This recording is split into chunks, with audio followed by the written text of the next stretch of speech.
Look, A&M is riding high. A&M is riding high. In a day and age where you have as much parity as we've probably ever seen in the SEC and in the college football period, A&M looks like the best team. To me, they have less holes. Alabama's playing at a high level right now when you look at the SEC. But A&M offensively, defensively, they have the guys, they have the staff, they have a dual threat at quarterback.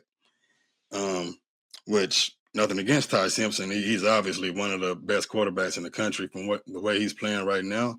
But that extra element is kind of like an ace in the hole.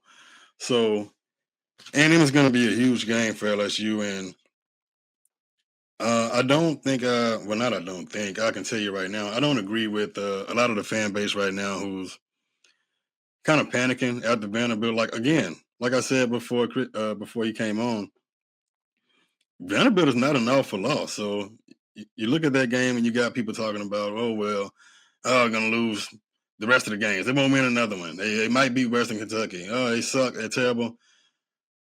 There's a lot of space between we suck and we're a championship team. LSU was in there somewhere. You just got some holes on this roster and this staff that keep LSU from playing to the level where it should be. Now that we've talked to A&M, I was not done complaining about Vanderbilt. I was not finished with that game. I talked about earlier how you saw the difference in these staffs and how each staff has been able to develop these teams and develop who they are. You look at a team like Texas A&M. You know who Texas A&M is. You know what they want to do, offensively and defensively. There's a plan. It's obvious. It's clear. LSU doesn't have that. You look at LSU running an offensive series, and you just kind of see a random assortment of plays. You don't see a set of plays that build on anything. You don't see establishing one play to run another play off of it. So that's the difference. You can't have just guys on the staff. You got to have elite guys. You got to have the best.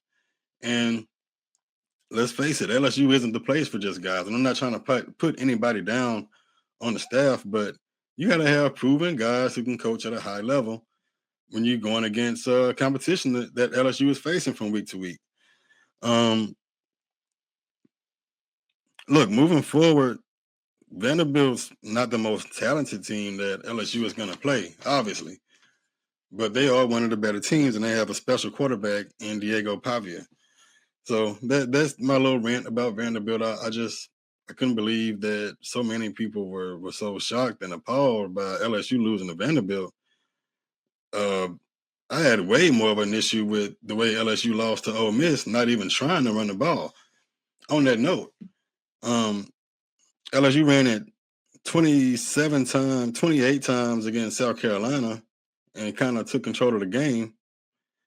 They ran it 21 times against Vanderbilt. And this is a one-possession game. This is a one-possession game that went back and forth. You ran the ball 21 times, and it's not like LSU couldn't run the ball. You averaged close to 6 yards a carry, and you only ran it 21 times. The last two series, where you had plenty of time to run any play in the playbook. This wasn't like you get the ball and there's 30 seconds left. Last two offensive series of the game, LSU just drops back and throws it every time. So that's the kind of stuff that you want to see more of a feel for the game from your OC, and you're just not getting it. Moving on, Texas A&M. Vanderbilt is in the past. You got A&M coming up, and A&M could not be coming at a worse time when you look at the injuries on this roster. An offensive line that's already struggling is now missing Tyree Adams at left tackle. So you got major issues on the right side of your line. Weston Davis is struggle. You're kind of hesitant to play Carius Kern for whatever reason. I don't know why you're so hesitant. What is he going to do? Not block him the way your older players isn't blocking him? Let's go with somebody who has a ceiling. Not to say that Weston Davis doesn't, but if it's not working, let's try something different. And you got a guy that could possibly grow. Anyway, so you're losing your left tackle. You got DJ Chester in at left tackle. And I don't think Chester can look much worse than he did last weekend at left tackle. And to be fair to him, it's not his natural position. But if he can look worse, he's going to do it this weekend against a guy like Cassius Howell of Texas A&M, who has two different games this year in which he has recorded 3 sacks. Two different games, this guy's gotten 3 sacks in a game. This is a crazy front four for Texas A&M. I talked about Howell, but that tandem at defensive end, that edge rushers have forced 11 sacks.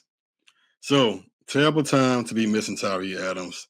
Let's pray to whoever you pray to that Tyree Adams can come back soon. Weeks is questionable. Gooden is questionable. These are stars on your defense.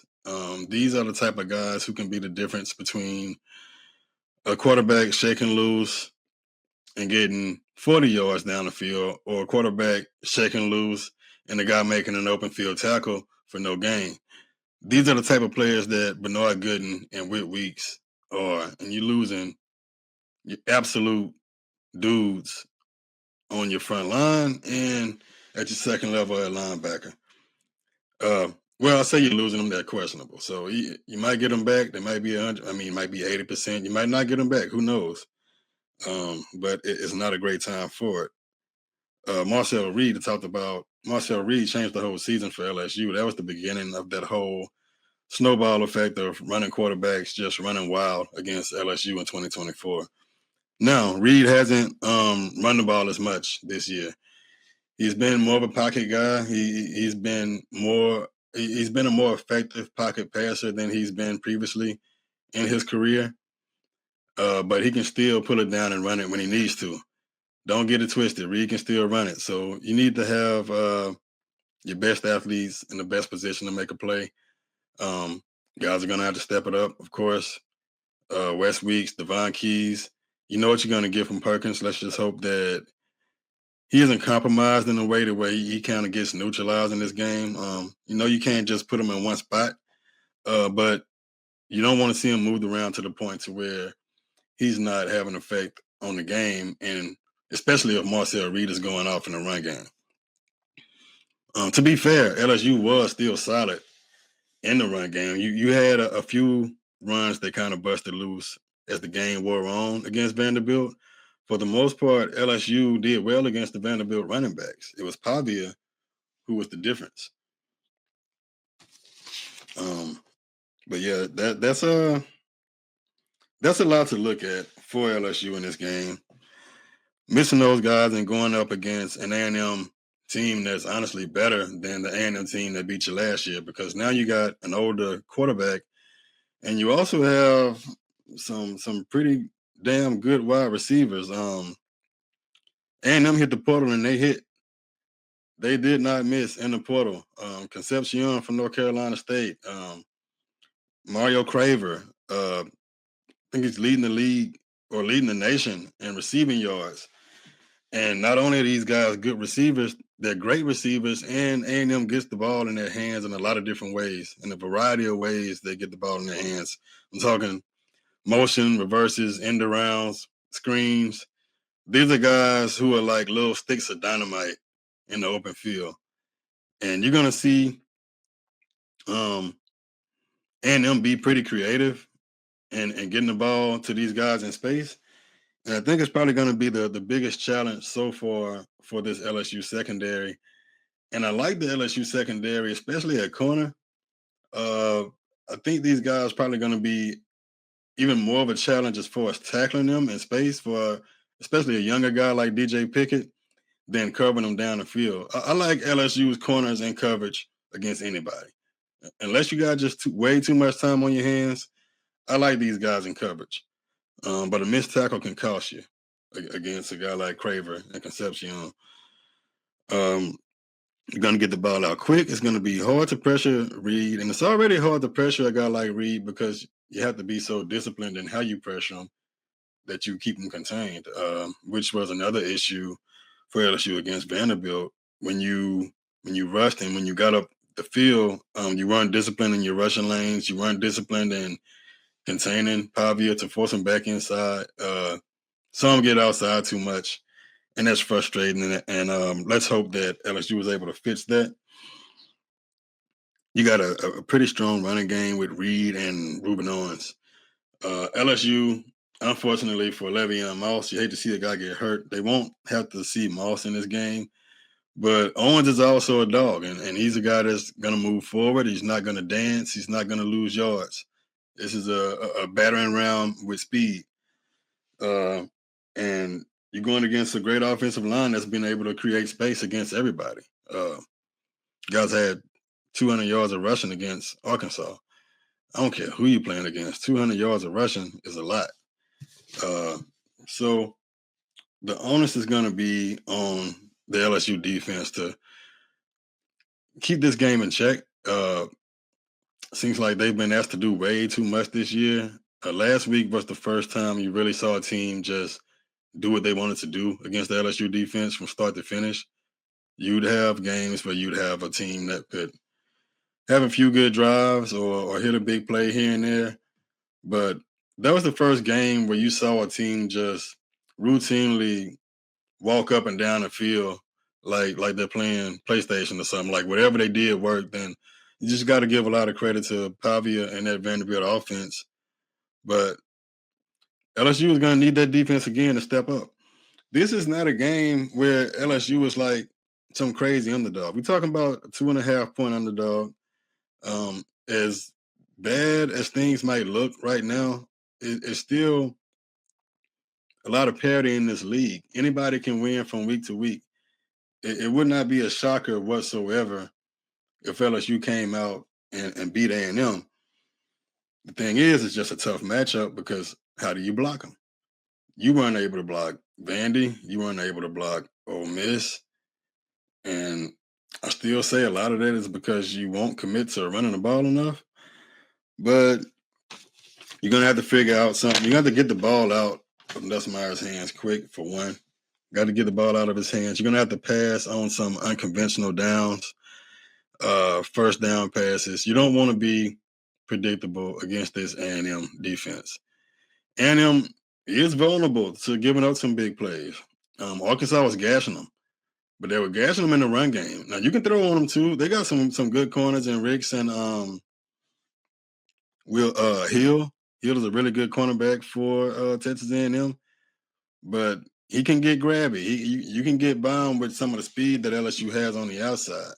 But none of that matters if you can't run the ball and you can't buy Nussmeier enough time. So you've had a week now. And look, Kelly, you're an offensive guy. It's not all on Joe Sloan. Like the buck stops at the head coach. It's not all on Joe Sloan. You're going to have to be creative. You're going to have to figure out how you can sustain an offense and keep Nussmeier clean. Because if you don't, he's going to throw a pick. He's probably going to throw a pick even if you do keep him clean. But you got to come up with some way to have some balance and not put too much on Nuss. Here is how I see this game playing out. LSU is going to make some plays. LSU is going to make some plays offensively against Texas A&M. LSU has the talent to. They have the talent to make plays against anybody. What they don't have is a clear and obvious plan on offense. You never really know what they're completely getting at offensively. But I think they'll make some plays. I mean, you got too many weapons. Even if Aaron Anderson comes back and he's not 100%, I think they'll make some plays on this defense. A&M has a great defense, but they have shown the tendency to give up some big plays. Speaking of big plays, I think Marcel Reed is going to shine.